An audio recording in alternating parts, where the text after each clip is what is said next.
Good morning, my magnificent ones. Welcome to Tea with Sue. There's lots of talk about burnout, and I thought it would be a good time to address this particular topic. Certainly, our world for the last couple of years has been stressed to the max, and some of you may be feeling that edge of burnout where nothing seems to be working as well as it was once before. Your creativity has evaporated. Maybe you're tired all the time, exhausted even. And we know from a physiological standpoint that too much dis-ease in the body can lead to disease. You don't need to go there, but you do need to do some things to stop that journey and reverse it and go in the other direction. So today on Tea with Sue, I thought I would talk about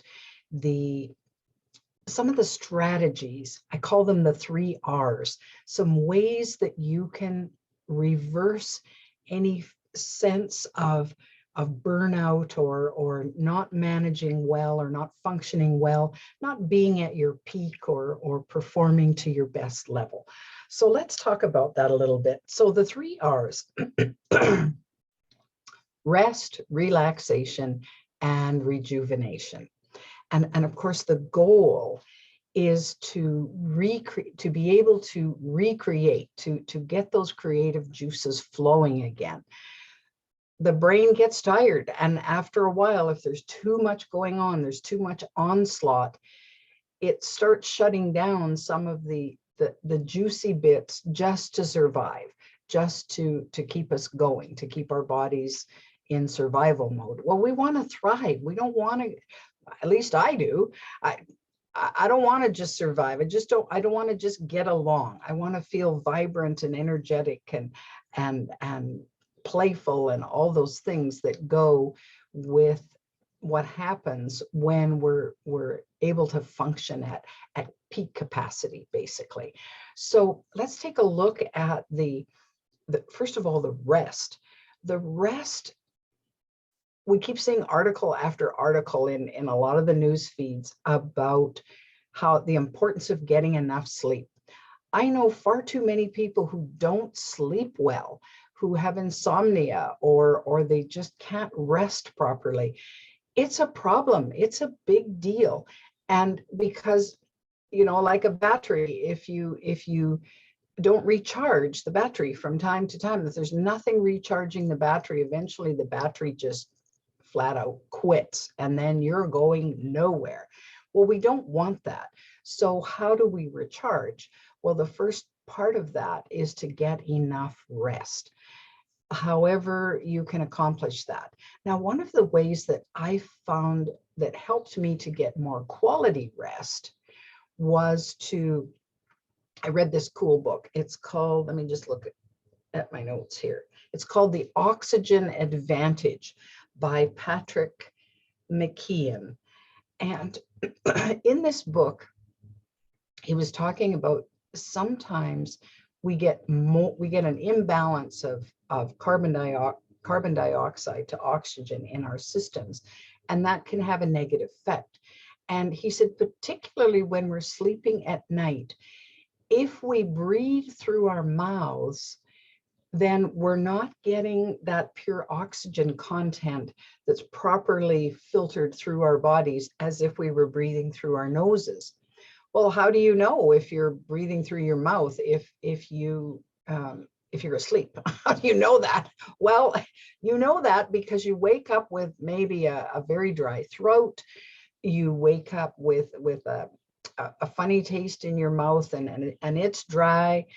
Or maybe you've slobbered on your pillow, which happens to me. And so it could be a factor of breathing through your mouth. So what was his remedy? Well, it's an odd remedy, I have to confess, but I do it, and I've been doing it. You take a piece of like surgical tape or some kind of a roll of Band-Aid type material that you would use to secure a dressing on the body. Take a little piece off for covering your mouth, and now what I do is I take some of the adhesive off by putting it on the back of my hand and taking it off 2 or 3 times so that it's not, because the tissue around the mouth is a little delicate, so you want to be a little bit cautious when it comes to the adhesive. But you can buy some sensitive skin tape that will make life a little easier. So just before you turn out the light, you tape your mouth, and of course that's going to force you to breathe through your nose. Well, I've noticed some interesting benefits from that. I seem to sleep better. Like I wake up in the morning way more refreshed. Now I confess it took me 2 or 3 nights to get used to having this tape on my mouth. It was weird. So if you have to cough in the middle of the night, that's weird. And so, but eventually it was like the proper level of moisture in my nostrils and moisture in my mouth just kind of rebalanced themselves, and I slept better.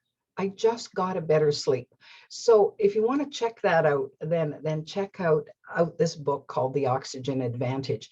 He has some great, he's a sports guy. He works a lot with those athletes who do the super climb mountains and super marathons and hard endurance kinds of activities.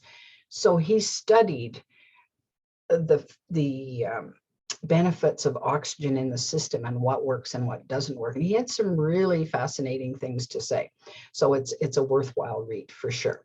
So that's the first thing, is to do your best to get enough sleep. Sometimes establishing a nighttime routine that is calming you down and calming you down. I don't recommend watching the news at just before you crawl into bed, because it's so much doom and gloom that it might set you off. So that's not going to be that relaxing.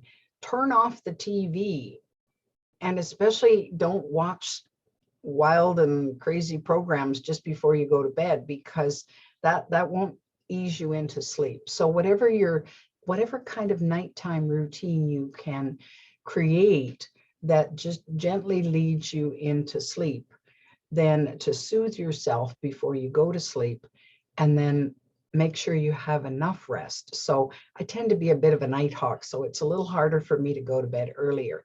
But I do find that if I go to bed an hour earlier than I'm used to, then I wake up more refreshed the next day. I get a better sleep, and it's better. So that's what I want to say about rest. Now, slightly different from rest is relaxation. So what do you do to gear down throughout the day or at the end of the day? What is it that gives you pleasure? What is it that you go, oh, that feels so good? It's just so sometimes for me, especially in the winter, it's a warm, soaky bubble bath, and I just ease in under the bubbles, and it's just as if all my cares evaporate, and I feel good. For other people, it's a little time to meditate. You take 10-15 minutes out of your day and just go into that Zen kind of movement, and let your brain rest, and just allow everything to just settle right down. You can also relax through movement, such as, well, Qigong would do it. Yoga would be another way that relaxes different parts of the body, and just changes the dynamic from your normal hustle bustle of the day.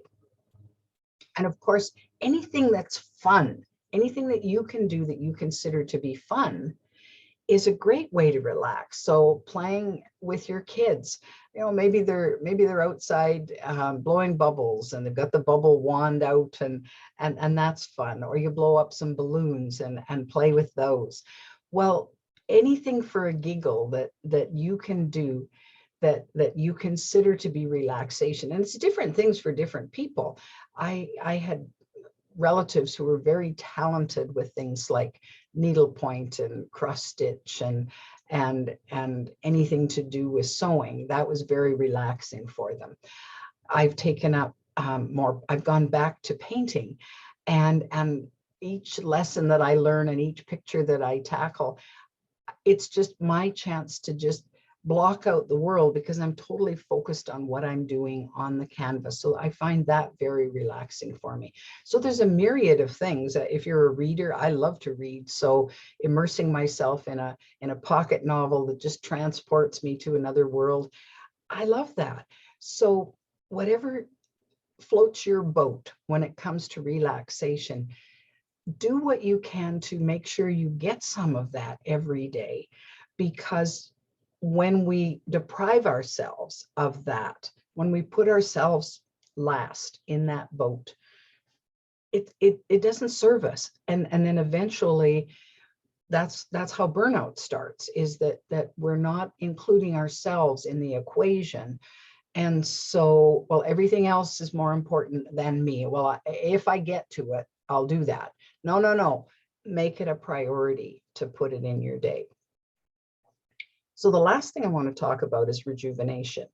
So how do we get the cylinders firing again? You know, what is it that we can do to, especially at times when we need to be really creative and we got nothing, the tank is empty?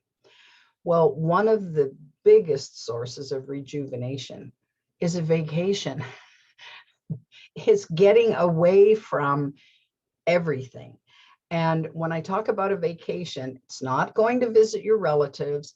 It's not having a staycation where you say, oh, well, I'm going to, you know, just stay home and be on my deck. Well, that gives you some relaxation, but it doesn't really take you out of your element and give your brain a rest from all that you know. So it's an odd kind of thing, because when you think of going away on a holiday, then it's a lovely break from the day-to-day routine, which gives your brain a rest in that sense, especially from the things you're struggling with creatively. And it also stimulates you because you're in a different environment, and so the expectations are different, the terrain is different, the rhythm of the day is different. And so your brain goes, oh, what's this all about? So it wakes up in a different way. So it's a very interesting dynamic that's going on. So I was coached, I confess, I do not remember the name of this wonderful coach because it was just long enough ago. But his whole thing was in the creativity generating arena, was some statistics about, well, how long does it take before your brain, when you're drained, before your brain starts to re-engage and ramp up creatively again. And his understanding of that process was a minimum of 3 days away, like 3 days where you did nothing of your normal routine. You were out of your environment and you were away. And then the creative juices start firing again. So we tested it out and went away for a long weekend. So of course there was a day there and a day back, but we had 3 full days of just doing as we pleased in a totally different environment. I think we went camping.